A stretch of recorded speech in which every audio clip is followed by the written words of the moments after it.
Brother, Pawan Kalyan గారు next month second birthday ఎలా ఉండబోతుంది? సెలబ్రేషన్ పొలిటికల్లో ఉండిపోయారు ఆయన, క్రేజ్ ఎలా ఉండబోతుంది ఈసారి?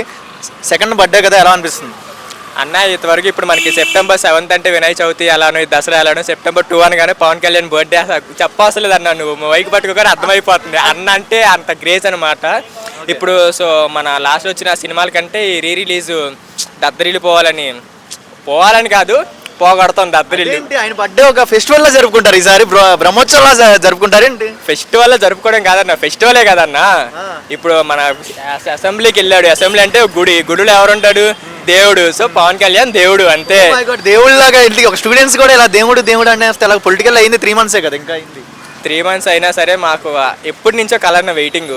సో ఇప్పుడు కళ ఎన్నాళ్ళకి నెరవేరిందిగా, ఈసారి స్క్రీన్లు పగిలిపోవాలి, కుర్చీలు ఇరిగిపోవాలి. ఓజీ మూవీ ఏ క్రేజ్ ఉండబోతుందని గతంలో చూసారు కదా, అలాంటి క్రేజ్ ఉండిద్దా? పొలిటికల్లో ఉండిపోయారు కదా, ఆ క్రేజ్ ఉండిద్ది అంటారా యూత్లో? అంటే ఇప్పుడు మన మహేష్ బాబు సాంగ్ కుర్చీ మడత పెడితే అలా ఉంటుందో, ఆ సినిమా రాగానే థియేటర్లో కుర్చీలన్నీ మడత పెట్టేయడమే. ఎక్స్పెక్టేషన్స్ ఏమి పెట్టుకోవచ్చు అంటారా? రీసెంట్గా వచ్చిన మూవీస్ అన్ని 1000 crores క్రాస్ అవుతున్నాయి. ఈ మూవీ ద్వారా ఏమైనా ఎక్స్పెక్టేషన్స్ ఏమైనా ఉంటాయో? అంటే ఇప్పుడు మా దేవుడికున్న క్రేజ్ బట్టి 1000 కంటే ఎక్కువే మీరు అనుకోవచ్చు. కొట్టిద్ది, బాక్స్ ఆఫీస్ కొట్టిద్ది పక్కా. అంటే తగ్గేదే లేదు, కొట్టాలి, కాగదు, వెనకడికి లేదు, కొట్టేసిద్ది, స్క్రీన్లు పగిలిపోతాయి. పవన్ కళ్యాణ్లో నీకు నచ్చిన గుణం ఏంటి బ్రో? బేసికల్లీ హెల్పింగ్ నేచర్ ఎక్కువ. ఆ స్టైల్కి పెద్ద ఫ్యాను, ఆ హెల్పింగ్ నేచర్కి ఇంకా పెద్ద fan. Okay bro, thank you so much.